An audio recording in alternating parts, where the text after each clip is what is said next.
Bonsoir à toutes et à tous et merci de rester fidèles au programme du soir. C'est nous, bienvenue d'un regard croisé, le 4e numéro de cette semaine. Encore 4 sujets à aborder avec nos invités. Nous parlerons d'abord du Libéria, incendie à l'Assemblée nationale, la piste criminelle privilégiée. Notre deuxième sujet concerne le Ghana. John Mahama relève les limites de la méthode de la CEDEAO face au pays de l'AES. Troisième sujet, nous parlerons de la République démocratique du Congo. La mystérieuse maladie est enfin connue et révélée. Puis nous terminerons bien évidemment par le Togo sénatorial, l'opposition divisée sur la participation ou non au scrutin. Et pour en parler ce soir, deux invités sur ce plateau avec moi. Robert Kosigan-Akwete, vous êtes analyste politique et président de l'AJD Alliance Jeunesse Développement. Bonsoir Robert et bienvenue. Bonsoir docteur, bonsoir à tous les téléspectateurs de Niwa TV de par le monde. Je salue la population d'Agodeke, de Baguida, de Kbogan, d'Agbavier, d'Abodrafo. Merci beaucoup à vous Robert d'avoir répondu à notre invitation. Et notre deuxième invité ce soir, Pasteur Edo Komi, vous êtes le président du mouvement Martin Luther King, également le premier adjoint au maire de la commune Golfe 2. Bonsoir Pasteur et bienvenue. Oui, bonsoir docteur, bonsoir à mon co-débatteur en face. C'est un plaisir pour moi de retrouver le plateau de Niwa TV après 3 semaines d'absence. Donc, ouais. Le plaisir est partagé.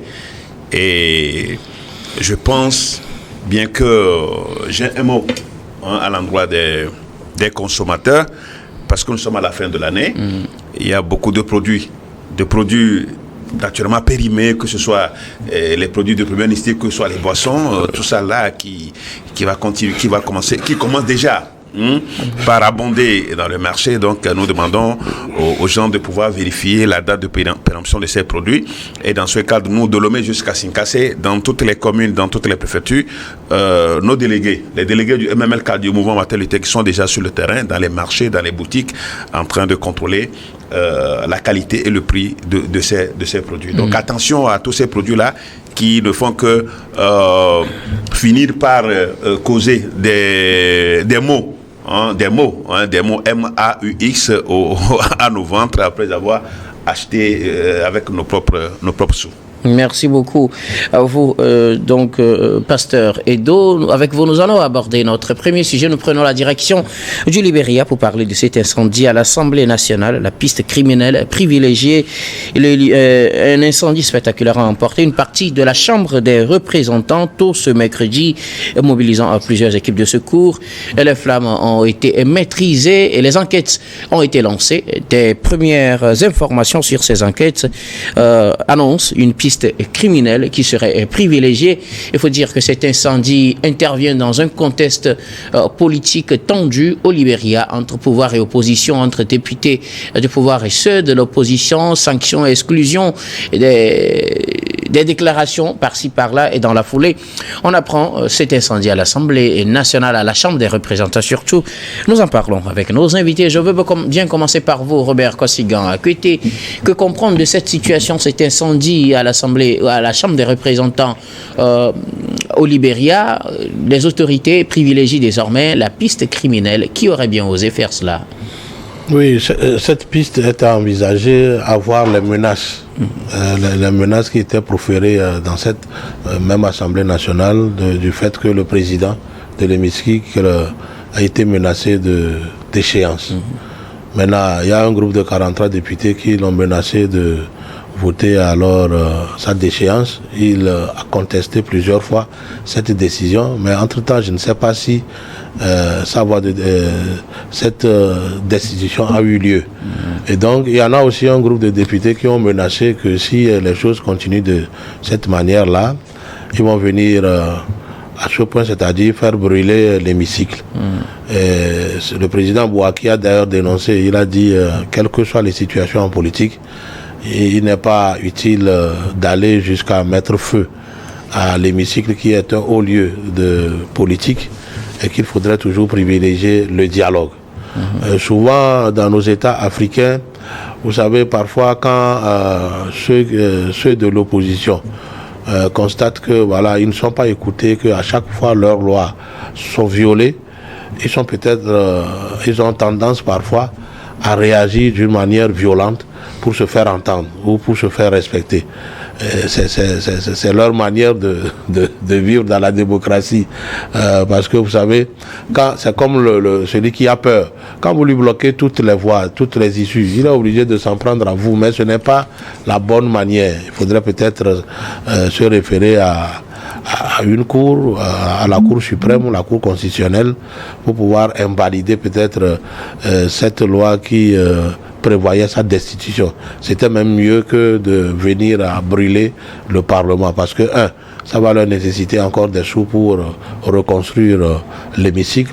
Ça va leur prendre du temps avant de trouver un local pour continuer leurs activités, toutes choses qui bloquent le fonctionnement de l'État s'il y a des lois qu'il faille voter entre-temps et qui peuvent alors permettre à ce que le pays marche. Voilà.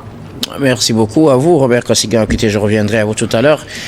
Pasteur Edo, on connaît un peu le contexte politique que traverse le Libéria avec le président Kofina, le président de l'Assemblée, Fonati Kofa, voilà, Fonati Kofa, qui est sur la sellette avec cette menace brandie justement par une partie de la majorité qui menace de le destituer et qui propose déjà un autre nom pour prendre sa place. Lui aussi s'accroche à son poste marglé, toutes les déchéances d'une certaine manière politique qu'il connaît déjà, le manque de soutien dont il dispose actuellement. Cette tension est la dernière en tout cas de cette crise qu'on connaît au Libéria au niveau de l'Assemblée nationale, et c'est dans cette foulée qu'on apprend tôt ce mercredi cet incendie à l'Assemblée nationale. Les enquêteurs privilégient la piste terroriste, la piste criminelle, excusez-moi, les enquêteurs privilégient la piste criminelle. Faut-il déjà imaginer que ceux qui peut-être sont d'un camp ou d'un autre puissent aller jusqu'à incendier la Chambre des représentants? Alors la situation politique au Libéria commence par inquiéter. Vous savez, ce pays a connu beaucoup d'années de guerre civile. Et donc, depuis l'amorce de processus démocratique, on était en train de voir quand même le renforcement des institutions démocratiques, mais l'incendie à l'Assemblée nationale suscite une émotion et des inquiétudes sur le plan national qu'international, et cela ravive les tensions et alimentant ainsi de nombreuses spéculations sur les origines et les conséquences potentielles de cet incendie. Bon, donc c'est dire que cela vient corroborer la tension qui existe déjà entre les deux, entre le parti au pouvoir et l'opposition au sein du Parlement. Aujourd'hui, c'est le summum qui est atteint avec cet incendie que d'aucuns qualifient d'origine criminelle, avec par exemple la présence des matériaux inflammables sur le lieu. Il y avait une panne soudaine du système d'alarme et des caméras de surveillance. Donc, tout ceci prouve que c'était un acte prémédité. Bon, on attend quand même ce que les enquêtes vont donner. Puisqu'il y a déjà une enquête en place, mais c'est dit qu'au niveau du Parlement, ce n'est pas de bon signe. Ce n'est pas de bon signe pour la démocratie, sachant que le Parlement, la Chambre des représentants joue un rôle très, très important. Il faut rappeler qu'au Libéria, il y a aussi les sénateurs, il y a les députés et le Sénat, naturellement. Donc, aujourd'hui, ça devient très, très compliqué et l'avenir s'annonce très, très mauvais pour la démocratie libérale si les partis en présence ne se ressaisissent pas. Aujourd'hui, c'est clair que le conflit a atteint un certain niveau. Il va falloir quand même peut-être des interventions peut-être extérieures pour pouvoir régler ce problème, parce que ça commence par inquiéter. Bon, donc qu'est-ce que déjà, il y a eu des arrêts, il faut signifier qu'il y a eu des arrestations, des gens qui sont arrêtés, les députés qui menaçaient sont arrêtés, mais je ne suis pas d'accord qu'on dise que c'est parce que l'opposition se voit minoritaire dans ce Parlement. Ce n'est pas le cas. Aujourd'hui, c'est vrai quand même que la tendance est quelque peu équilibrée. mais la situation, ou bien les gens l'ont fait peut-être pour dissimuler des preuves, peut-être pour créer une certaine instabilité, ou bien la méfiance entre les acteurs politiques, et donc tout le pays est dans une situation instable actuellement, parce que le Parlement est censé promouvoir la démocratie et l'état de droit, et surtout la bonne gouvernance. Donc ça commence par inquiéter, et je pense que on va attendre pour voir ce que les enquêtes vont donner, mais la situation n'est pas du tout tenable pour la démocratie, la jeune démocratie libérienne que nous commencions par apprécier. On apprécie parce que déjà il y a eu de l'alternance, il y a 3 chefs d'État. Actuellement, c'est le 3e chef d'État après Ellen Johnson Sirleaf, George Weah et Joseph Boakai. Donc cette jeune démocratie a fait déjà ses preuves plus que d'autres pays de la sous-région. Vous me regardez, donc c'est un peu ça. C'est un peu ça. Donc je dis que l'appel qu'il faut lancer aux acteurs politiques libériens, c'est de regarder dans le rétroviseur pour voir d'où ils sont venus et où ils sont en train d'aller, et ne pas laisser ce pays encore sombrer dans des dissensions politiques inutiles. Alors, ce que moi je veux comprendre, Robert Kosigan, à côté, c'est que le président de la Chambre des représentants, ou le président de l'Assemblée, a vu une certaine fronde formée par... au total, ils sont 43 députés. Il devait être 49 selon l'article 6 qu'il évoque, pour voter sa destitution, mais ceux-ci ne veulent pas l'entendre de cette oreille. Pour le président, donc, il faut qu'ils atteignent les 49, ceux qui n'ont pas atteint, et donc il ne veut pas céder son fauteuil, mais il faut dire qu'il manque de soutien, et que certains, son vice-président d'ailleurs, s'est rallié aux fondeurs. Dans une telle situation, cette scission au niveau de l'opposition devrait normalement avantager le parti au pouvoir. Et dans cette situation, qui faut-il viser? Vous voyez l'opposition en train d'incendier l'Assemblée, du moment où, même si certains députés de l'opposition sont toujours contre le président, est-ce que cela les pousserait à aller incendier l'Assemblée? Pour quelle fin? Pour faire du mal au président? Ou plutôt le camp du président allait incendier pour, comme vous le dites, dissimuler les preuves, parce que ceux qui l'accusent de mauvaise gestion et qui veulent le destituer, apparemment n'ont pas de preuves palpables pour faire cela. Vous savez, les deux camps peuvent agir de la sorte. Vous savez, nous sommes en politique où on ne fait pas de cadeaux.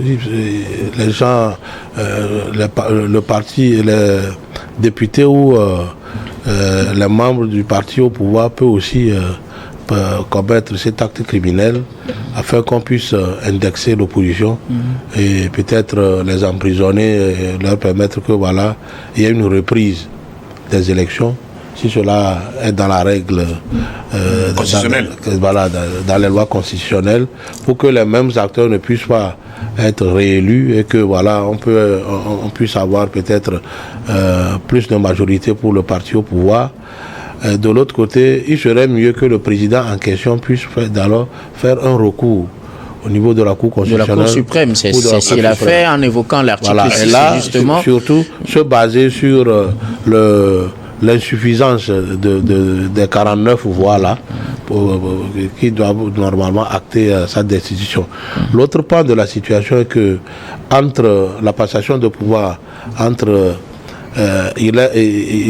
Johnson Sirleaf et George Weah, a été bien faite, et puis très pacifique, et tout a été pacifié, mais la passation de pouvoir entre George Weah et l'actuel président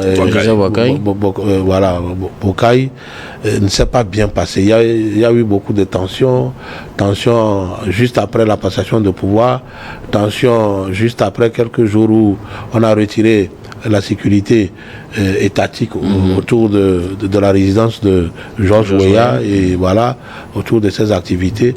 Tout ça là ont créé des frustrations et des tensions. Je pense qu'il doit y avoir un dialogue entre le camp de George Weah et le camp de Boakai pour que voilà, la paix puisse revenir. C'est là où moi je pense que tout le problème vient de là. Voilà. John Fonati et Kofa est sur la sellette. Une partie de l'opposition veut le remplacer.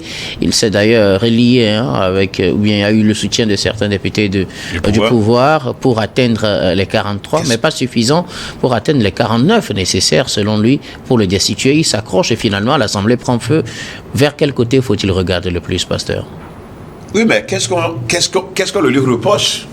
Mauvaise gestion, surtout. Mauvaise gestion, si on lui reproche, je crois sans preuve, bien sûr. Justement, il doit avoir, il y a des institutions, qui s'occupent de s'il y a des détournements, ou s'il y a des détournements, et il y a des institutions qui s'en occupent. Donc, il faut prouver. Il faut prouver aujourd'hui à les inspecteurs d'État, il y a beaucoup d'institutions. Donc, dire qu'il y a eu une mauvaise gouvernance, et puis c'est ça qui doit constituer l'origine, la cause de sa destitution, et que aussi le quorum n'est pas atteint. Le quorum n'est pas atteint pour le destituer. Alors je crois qu'il a droit à garder, à s'accrocher à son pouvoir. Même si le personnel de sécurité lui est déjà retiré. Oui, mais pourquoi voilà, c'est-à-dire, je crois qu'en Afrique, nous devons apprendre quand même à respecter les lois que nous sommes pris nous-mêmes. Mais quelqu'un qui est président de l'Assemblée nationale, il n'est pas encore destitué. Alors, ses droits, il a droit à ses droits, s'il faut le dire. Il a droit à ses droits et on doit le lui reconnaître. Mais si on le fait ainsi, c'est comme si on est en train de faire, on se fait juger et puis est parti. Et ce n'est pas normal. Donc, je crois aujourd'hui, il peut y avoir même, aujourd'hui, ça peut être clair que c'est des gens qui veulent lui créer des problèmes, comme quoi, en incendiant le Parlement. Vous savez qu'il y a aussi beaucoup d'engagements aujourd'hui contre la corruption. Il y a d'autres sujets. Donc, et le Parlement est le siège de la loi. Bon, donc, on pourra faire tout ça là pour dissimuler les preuves, puisqu'il y a des documents importants qui auraient été même détruits. Bien sûr. Et donc, tout ça là, c'est des pistes comme quoi il y a des gens qui ne veulent pas que, d'abord, que l'actuel président aussi puisse qu'on puisse avoir les documents compromettants, et donc ça va faire que la situation va s'enliser. Donc il faut laisser le président jusqu'à ce que le quorum soit atteint avant de le destituer. Tant que le quorum n'est pas atteint, selon les tests, il ne peut pas être destitué. Donc il a raison de s'accrocher. Jusqu'à ce que le quorum soit atteint. Donc je crois que c'est un faux problème. On est en train de le faire un procès d'intention et je ne pense pas que c'est bon pour la démocratie en général et celle de la démocratie au Libéria en particulier. Merci beaucoup à vous tous pour vos contributions. Nous allons marquer la première pause puis on reviendra tout à l'heure pour la suite de cette émission.